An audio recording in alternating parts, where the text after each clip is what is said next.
Okay guys, ngayon po ita-timing na natin yung injection pump doon sa makina.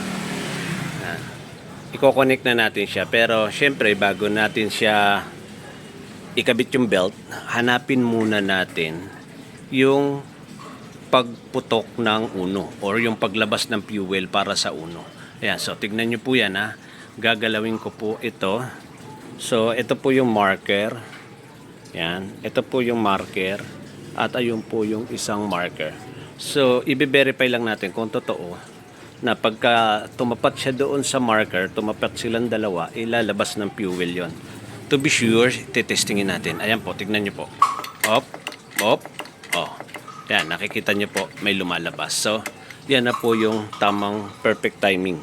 So, ikakabit na natin yung belt, ito, para mapaandar natin siya. Okay? So, ganyan po yung pag-timing ng injection pump dito sa camshaft at saka sa crankshaft. Okay? Sige po, titestingin natin mamaya. Titignan natin kung aandar ha. Okay.